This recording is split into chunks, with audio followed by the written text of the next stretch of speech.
চীনের কাছ থেকে বাংলাদেশ সরকার $5 বিলিয়ন সফট লোন চেয়েছে। ভারত আতঙ্কিত, কারণ ভারত বাবা তুমি নিজে দিবা না, আরেকজন দিকে, তোমার মাথা খারাপ হয়ে গেছে, তুমি দেও তাহলে। বাংলাদেশের এই মুহূর্তে লোন দরকার, ডলার দরকার। এইটার আমাদের র মেটেরিয়ালস আমরা কিনতে পারছি না, আমরা তিস্তার পানি ব্যবহার করতে পারি, এই জন্য অনেকগুলো রিজার্ভের মধ্যে বানানো হবে, সেখানে ভরা মৌসুমে পানি এনে ঢুকানো হবে, শুকনো মৌসুমে ইউজ করা হবে। এটা কি বাংলাদেশের জন্য উপকারী না? উপকারিত। এখন তুমি ভারত আমাকে শুকনো মৌসুমে পানি দিবা না, এই পানি ধরে রাখার জন্য একটা প্রজেক্ট চিন করে দিবে, তোমার আবার মাথা খারাপ হয়ে গেছে। আমেরিকা তো শেখ হাসিনা পারে নাই। এখন শেখ হাসিনা কেমনে করে করছে, কারে ধরে করছে, কার হাত ধরে করছে, না কার মাথায় হাত বুলাই করছে, এটা তার ব্যাপার, সেটা উনি করছে। এবং ওই করাতে আমার ক্ষতি হতে পারে, আমি দুঃখিত হতে পারি, সেটা হন আপনি, কিন্তু শেখ হাসিনা আমেরিকার সঙ্গে জিতছে, আমেরিকার সঙ্গে পারে নাই। এই জন্য শেখ হাসিনার ক্যারিশমা। ভারত ভারত আমাদের একটা প্রতিবেশী দেশ। এই সরকার মনে করে যে ভারত তার মিত্র, ঠিক আছে। এই শক্তি নির্বাচনটা হওয়ার জন্য ভারতের কাছে গিয়েছিল, কিন্তু এই সরকার যখন নাকি গত 7ই জানুয়ারি নির্বাচনের সময় সবগুলি বিদেশি দল, ইউরোপ, আমেরিকা সবাই যখন এই নির্বাচন নিয়ে তাদের নেতিবাচক মন্তব্য করছিল, তখন ভারতই একমাত্র দেশ যারা নাকি সরকারকে সাপোর্ট দিয়েছিল। ভারত আর রাশিয়া, চীনও সাপোর্ট দিল। চীন, ভারত, রাশিয়া, তিনটা। কারণ ভারত আমাদের নিকটতম প্রতিবেশী, সেই হিসাবে ভারতের সঙ্গে যে সুসম্পর্কটা আছে, এটা তো আমাদের সাবেক পররাষ্ট্রমন্ত্রী বলেই গেছে যে আমাদের সঙ্গে তাদের সম্পর্ক স্বামী স্ত্রীর মতো সম্পর্ক। এগুলো সবই ঠিক আছে ভাই, সবই ঠিক আছে, কিন্তু তার মানে এই না, আমি মনে করি না। আচ্ছা, ভারত কিভাবে দেশ চালাবে? ভারত তো মনে করেন ধরলাম হাইপোথেটিক্যালি, এই কথাই সত্য যে ভারতের দেশ চালাচ্ছে কিভাবে। ভারত এখানে কোন মন্ত্রীকে বলবে, প্রধানমন্ত্রীকে বলবে, রাষ্ট্রপতি বলবে তোমরা এভাবে দেশ চালাও। আরে ভাই, তারা তাদের ঝামেলা নিয়ে ব্যস্ত। ভারতের ঝামেলা আপনি জানেন কত ঝামেলা তারা এখন আছে, তারা তাদের ঝামেলা। এখন এইগুলো হলো কি, এগুলি বাদ কি বাদ, এগুলো আপনি রাজনীতির খাতিরে বলতে পারেন, অনেক কিছু বলতে পারেন, কোনো সমস্যা নাই।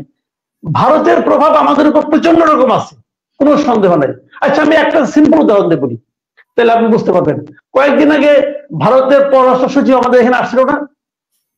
আসছিল, এসে প্রাইম মিনিস্টারের সঙ্গে দেখা করছে, পররাষ্ট্র মন্ত্রীর সঙ্গে দেখা করছে, পররাষ্ট্র সচিবের সঙ্গে দেখা করছে। দেখা করার পর পররাষ্ট্র সচিব কি বলছে বুঝাই গেছিল কিন্তু কেন আসছে। এটা কিন্তু এটার মধ্যে নতুন কিছু নাই, সিম্পল 3টা কারণে আসছে। তারা মনে করতেছে আমাদের উপর চীনের প্রভাব বেড়ে যাচ্ছে। কি করে মনে করতেছে? এই মাসে চীনা সেনাবাহিনীর সঙ্গে আমাদের সেনাবাহিনীর একটা যৌথ প্রশিক্ষণের কর্মসূচি আছে। চীনের সেনাবাহিনী বাংলাদেশে আসবে, এসে এখানে কিছু যৌথ মহড়া এবং প্রশিক্ষণ তারা দিবে। এরকম আগে কখনো ঘটেনি। নাম্বার 2, চীনের কাছ থেকে বাংলাদেশ সরকার $5 বিলিয়ন সফট লোন চেয়েছে। ভারত আতঙ্কিত, কারণ ভারত বাবা তুমি নিজে দিবা না, আরেকজন দিকে, তোমার মাথা খারাপ হয়ে গেছে, তুমি দেও তাহলে। বাংলাদেশের এই মুহূর্তে লোন দরকার, ডলার দরকার। এইটার আমাদের র মেটেরিয়ালস আমরা কিনতে পারছি না, আমাদের রিজার্ভ বেশি রাখতে পারছি না। ইয়ের কাছ থেকে, চীনের কাছ থেকে নিচ্ছে, বেশি সুদে নিচ্ছে, সুদ অনেক। এটা আমাদের জন্য ক্ষতিকর হচ্ছে, তবু সরকার নিচ্ছে তার প্ল্যান অনুযায়ী নিচ্ছে। ভারতের কাছ থেকে, ভারতের মাথা খারাপ। 3 নম্বর, তিস্তা যে প্রজেক্টটা হচ্ছে, সেখানে $1 বিলিয়ন ব্যয় করে চীন একটা প্রজেক্ট হাতে দিচ্ছে, এবং তারা বলছে যে এই, এবং চীন তাদের প্রস্তাবনা সুনির্দিষ্টভাবে বাংলাদেশ গভর্নমেন্টের কাছে দিয়েছে। এখন এই প্রস্তাবটা কি আসলে, এটা অনেক কিছু আছে, কিন্তু সংক্ষেপে যেটা হলো, নাকি শুকনো মৌসুমে আমরা তিস্তার পানি ব্যবহার করতে পারি, এই জন্য অনেকগুলো রিজার্ভের মধ্যে বানানো হবে, সেখানে ভরা মৌসুমে পানি এনে ঢুকানো হবে, শুকনো মৌসুমে ইউজ করা হবে। এটা কি বাংলাদেশের জন্য উপকারী না? উপকারিত। এখন তুমি ভারত আমাকে শুকনো মৌসুমে পানি দিবা না, এই পানি ধরে রাখার জন্য একটা প্রজেক্ট চিন করে দিবে, তোমার আবার মাথা খারাপ হয়ে গেছে। তো আমার পররাষ্ট্র মন্ত্রণালয় শুনলাম বলতেছে যে ভারতও নাকি টাকা দিতে আগ্রহী। তো ভারত কত টাকা দিবে? সে টাকা দিয়ে শেষ হবে কাজটা? এটা হয় না, কাজ করতেছে চীন, ভারত টাকা দিবে বললে গেল। কারণ এইগুলো কি, তারা আসছে তিস্তা চুক্তিতে, ভারত কি থামাতে পারবে চীনকে? আমি তো মনে করি থামাতে পারবে না। যদি থামাতে না পারে, তাহলে আপনি কেমনে করে বলবেন যে ভারত দেশ চালাচ্ছে? বুঝান আপনি আমাদের, ভারত দেশ চালাচ্ছে, তাহলে চীনা সেনাবাহিনী আসতেছে আমাদের এখানে মহড়া করার জন্য, প্রশিক্ষণ দেওয়ার জন্য। ভারত থামাইতে পারবে?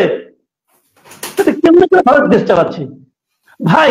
এরা বলেন ওনারা, বুঝছেন? আমি মনে করি হ্যাঁ এখানে একটা রিস্ক আছে, কিন্তু আমি মনে করি দেশ, আমাদের সরকার যেভাবে দেশ চালাচ্ছে এখানে অনেক ঝামেলা আছে, অনেক আপত্তি আছে, আমারও দুর্নীতি আছে, অমুক আছে তমুক আছে, বাট ইন্টারন্যাশনালি ডিপ্লোম্যাটিক্যালি তারা যেভাবে এই জিনিসটাকে হ্যান্ডেল করেছে চীনকে এবং ভারতকে, আমি তো তাদের বাহবা দেই রে ভাই। এটা তো আমি পলিটিক্স করতে বসি নাই, এটা তো আমি আমার দেশের স্বার্থ নিয়ে বসতেছি। যেভাবে চীন এবং ভারতকে হ্যান্ডেল করতেছে, যেভাবে আমেরিকাকে হ্যান্ডেল, দেখেন আমেরিকা কত কিছু বলছে না? শেষ পর্যন্ত আমি ওই যে খুব ঠান্ডা মাথায়, আপনি বটম লাইনটা কি, আমেরিকা শেখ হাসিনাকে চাপ দিয়ে কিছুই করাতে পারেনি। পারছে? পারে নাই তো। যদি আমাদেরকে জিজ্ঞাসা করে এই যে আমেরিকার সঙ্গে যে এত হইল, জিতছি শেখ হাসিনা, হিসাব সুজার পাই। আপনি শেখ হাসিনাকে অপছন্দ করতে পারেন, আপনি এই জয়ে অখুশি হইতে পারেন, কিন্তু বাস্তবতাটা কি? আমেরিকা তো শেখ হাসিনার সঙ্গে পারে নাই। এখন শেখ হাসিনা কেমনে করে করছে, কারে ধরে করছে, কার হাত ধরে করছে, না কার মাথায় হাত বুলাই করছে, এটা তার ব্যাপার, সেটা উনি করছে। এবং ওই উনি করাতে আমার ক্ষতি হতে পারে, আমি দুঃখিত হতে পারি, সেটা হন আপনি, কিন্তু শেখ হাসিনা আমেরিকার সঙ্গে জিতছে, আমেরিকার সঙ্গে পারে নাই।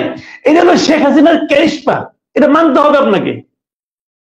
সেই যে ক্যারিশমেটিক লিডার, এটা তো আপনি অস্বীকার করে লাভ নাই। এবং এই ক্যারিশমাটিয়া উনি কিন্তু চীন এবং ভারত দুইটাতেই কিন্তু ঘুরাইতেছে তো। সমস্যাটা কি?